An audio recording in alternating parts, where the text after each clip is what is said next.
कि आपने अपना कीमती वक्त निकालकर आज के इस जलसे में शिरकत की। मैं सबसे पहले इस बात का तस्करा करना ज़रूरी समझता हूँ बहैसियत एक ज़िम्मेदार एक जमात के कि मजलिस इत्तेहादुल मुस्लिमीन ने जो फैसला लेकर मुख्तलिफ असम्बली हल्क़े-जात से अपने उम्मीदवारों को नामज़द किया, उनको टिकट दिया, ये फैसला मैंने तमाम मजलिस के ज़िम्मेदारों से मुशावरत के बाद ये फैसला मैंने लिया है और ये आखिरी फैसला मेरा है। और मैं इसमें शुक्रिया अदा करना चाहता हूँ हमारे हैदराबाद से तशरीफ़ लाए, जो हैदराबाद से मजलिस इत्तेहादुल मुस्लिमीन के अब्ज़वर हैं, जनाब माजिद हुसैन साहब का, जनाब अख्तरुल ईमान साहब का, मेरे छोटे भाई जनाब आदिल हसन का, जनरल सेक्रेटरी आफ्ताब साहब का। ये फैसला मैंने लिया है और अगर किसी मेरे मजलिस के जिम्मेदारों को शिकायत है तो आपकी शिकायत मुझसे होनी चाहिए, और अगर कोई इस फैसले से नाराज़ होना वाजिबी है क्योंकि हम सबको टिकट नहीं दे सकते, मैं उन नाराज़ लोगों से भी अपील कर रहा हूं कि आज भी आपके लिए हमारे दरवाजे, दिल के दरवाजे खुले हैं। आप आ जाइए, मैं आपको सीने से लगाने तैयार हूं। दूसरी अहम बात यह है कि आप जानते हैं कि मजलिस इत्तेहादुल मुस्लिमीन ने जनाब कुशवाहा साहब की पार्टी के साथ, बहुजन समाज पार्टी के साथ, देवेंद्र यादव साहब की पार्टी के साथ और जनाब राजभर साहब की पार्टी के साथ और दो सियासी पार्टियों के साथ हमने मिलकर एक ग्रैंड डेमोक्रेटिक सेकुलर फ्रंट बनाया है और सब ने यह तय किया कि इसके चीफ मिनिस्टर के उम्मीदवार मोहतरम उपेंद्र कुशवाहा साहब रहेंगे और उसके कन्वीनर देवेंद्र यादव साहब रहेंगे। तो मजलिस इत्तेहादुल मुस्लिमीन इस सेकुलर फ्रंट का एक हिस्सा है और पिछले 2 दिन से अल्हम्दुलिल्लाह मैं बहुजन समाज पार्टी और उपेंद्र कुशवाहा साहब के पार्टी के उम्मीदवारों के ताईद में एक इंतखाबी मुहिम चला रहा हूं पहले फेज के चुनाव के लिए। तीसरी अहम बात यह है कि ये सीमांचल का हिस्सा है और हमारी लड़ाई 5 साल पहले सीमांचल की इंसाफ की लड़ाई का हमने आगाज किया था और इंशाअल्लाह ताला अल्लाह सुब्हाना व तआला जब तक मुझे इस दुनिया में जिंदा रखेगा, जब तक मेरी जिंदगी वफा करते रहेगी, मैं सीमांचल जिंदाबाद के नारे लगाता रहूंगा, सीमांचल जिंदाबाद के नारे लगाता रहूंगा। हम ना सिर्फ नारा भी लगाएंगे सीमांचल जिंदाबाद का, बल्कि सीमांचल की इंसाफ की लड़ाई को लड़ते रहेंगे। और हम आपसे वादा कर रहे हैं कि मैंने आज उपेंद्र कुशवाहा साहब से बात भी की और उनसे ये कहा कि आपने जो इलेक्शन मैनिफेस्टो जारी किया उसमें इस बात को भी शामिल कर लिया जाए कि भारत के संविधान की दफा 371 के तहत एक कमीशन बनना चाहिए ताकि सीमांचल की इंसाफ के लिए जिस तरह से हमारे मुल्क में मुख्तलिफ हिस्से, मिसाल के तौर पर सरजमीन दखन में, गुलबर्गा कर्नाटका में 371 के तहत एक कमीशन बनाया गया, उसमें सहूलत ये होती है कि उस इलाके को पैसे जो मिलते हैं वो इलाका तय करता है कि उस इलाके में कौन सा तरक्याती विकास का, डेवलपमेंट का काम करवाया जाए। तो कुशवाहा साहब ने मुझसे कहा कि ओवैसी साहब आप अमूर जा रहे हैं, आप इस बात का ऐलान कर दीजिए कि डेमोक्रेटिक सेक्युलर अलायंस फ्रंट इस बात के लिए राजी है कि इंशाअल्लाह ताला हम आर्टिकल 371 के तहत बिहार में सीमांचल को इस तरह का मौक़िफ़ देंगे इंशाअल्लाह ताला। चौथी बात यह है कि हमारे भाई शाहनवाज हमारे दरमियान में है। मैं यकीनन मेरे दिल से हमेशा दुआ निकलती, ये मैं कोई सियासी मकसद के लिए नहीं कह रहा हूं या आपके वोट बटोरने के लिए कह रहा हूं, बल्कि मैंने जनाब शाहनवाज साहब के वालिद मरहूम जनाब तस्लीमुद्दीन साहब रहमतुल्लाह अलैह को बहैसियत रुकने पार्लिमान बड़ी करीब से देखा है, बड़े करीब से देखा है।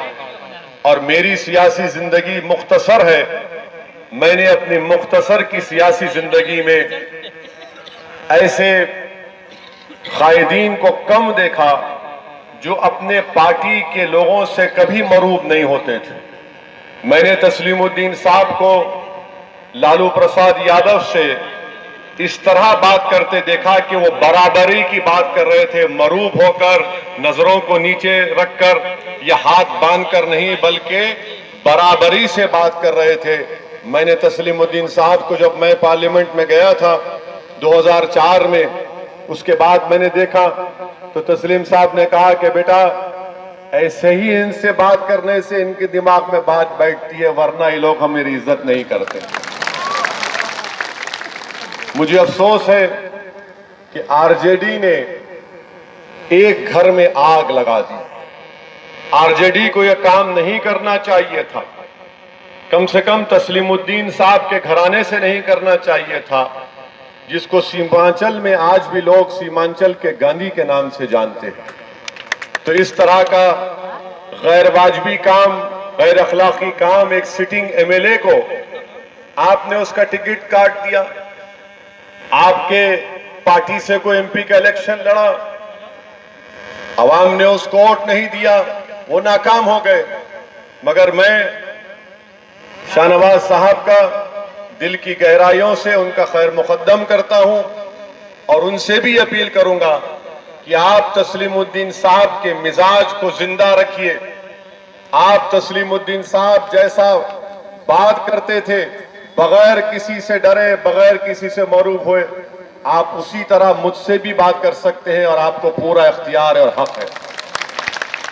और मैं हमारे शाहनवाज साहब से, जो मेरे छोटे भाई हैं, मैं उनको सिर्फ एक गुजारिश कर रहा हूं कि मैं भी एक बड़े सियासी लीडर का बेटा हूं और मुझे अंदाजा है कि कितनी बड़ी जिम्मेदारी होती है हम पर कि लोग हमेशा हमको एक खद्दावर शख्सियत से उनसे तकाबुल करके देखते हैं कि ये बाप के बराबर बन सकता है या नहीं बन सकता। मैं आपको एक वाकया बयान करना चाहता हूं कि 2008 में हमारे मरहूम वालिद का इंतकाल हुआ और उसके बाद सरजमीने तेलंगाना में एक इलाका है जहां से हमारे फारूक साहब आए आदिलाबाद से, यहां पर काम कर रहे अमूर में। भैंसा एक इलाका है, वहां पर एक फिरका परस्त तंजीम है हिंदू वाहिनी के लोगों ने एक घर में 8 लोगों को बंद करके उनको जला दिया था और वो जिंदा जल गए, उनका इंतकाल हो गया, शहीद हो गए। तो रात में हमारे वहां पर म्युनिसिपैलिटी के चेयरमैन जनाब जाबिर साहब है, वो भी आएंगे। उन्होंने मुझे रात में इत्तला दी कि साहब ऐसा वाकया हुआ है और आपको आना है। तो मैं हैदराबाद से निकला और हैदराबाद से फारूक साहब बताएंगे कि भैंसा 250 किलोमीटर के फासले पर है।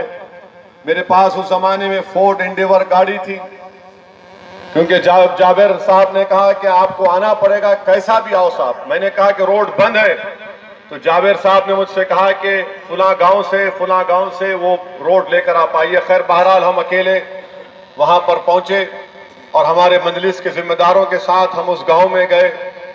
हमने घर के दरवाजों को खोला और उन लाशों को निकाला जो बहुत तकरीबन जल चुकी थी। खैर बड़ा एहतजाज हुआ। वक्त का होम मिनिस्टर की गाड़ी के सामने हम ठहर गए, पूरे जिम्मेदार ठहर गए। बहरहाल बहुत बड़ा एहतजाज हुआ। तो मैं रात में जब वापस आ रहा था निजामाबाद में पेट्रोल डीजल के लिए गाड़ी के लिए पेट्रोल स्टेशन पर रुका, तो फजर की नमाज पढ़ के हम आए। तो नमाज के मस्जिद के सामने से एक ज़ईफ शख्स चलते हुए आए और आकर मुझसे पूछा कि क्या तुम असदुद्दीन ओवैसी हो। मैंने कहा कि हाँ, मेरा नाम असदुद्दीन ओवैसी है। तो उन्होंने पूछा कहाँ से आ रहे तुम। मैंने कहा ये वाकया हुआ भैंसा में, जहां पर ये हिंदू वाहिनी के लोगों ने 8 एक घर के अफराद खानदान को जिंदा जला दिया। हमने एहतजाज किया तो उस ज़ईफ शख्स ने मुझे कहा कि जरा गाड़ी से उतरो। मैं गाड़ी से उतरा और मुझे अपने सीने से लगा कर कहा कि तुम्हारा बाप सलाहुद्दीन ओवैसी अब जिंदा है। अगर उन्होंने कहा कि अब तुम्हारा बाप जिंदा है, तुम्हारा बाप नहीं मरा। मैं समझा नहीं, बाप के खोने का गम हर औलाद को रहता है। मैंने कहा कि चाचा क्या बोलना चाहते हैं। बोले कि बेटा इसी तरह गरीब मजलूमों का साथ दो, तुम्हारा बाप जिंदा रहेगा। जिस दिन तुम गरीब और मजलूम को भूल जाओगे, तुम्हारा बाप मर जाएगा। तो शाहनवाज साहब, आप गरीबों के लिए, मजलूमों के लिए लड़ते रहिए। सीमांचल के गरीबों के लिए तस्लीमुद्दीन साहब का नाम अल्लाह सुबह क़यामत तक जिंदा रखेगा। ये एक ज़ईफ शख्स ने मुझे सिखाया। मैं उनको कभी जिंदगी में मुलाकात भी नहीं किया, ना कभी उनको जानता हूं, मगर किसी से आपको हिदायत मिलती है, किसी से नसीहत मिलती है, आपको उसको कबूल करना चाहिए। और मैंने उस ज़ईफ शख्स की उस नसीहत को अपने दिलो दिमाग में बिठा लिया और मैं अपने बाप को जिंदा रखने के लिए हर मजलूम की आवाज, हर मजलूम के इंसाफ के लिए लड़ना मेरी जिंदगी का एक मकसद आज बन चुका है। और अल्लाह मुझे जब तक जिंदा रखेगा, मैं उस मकसद पर अमल करता रहूंगा।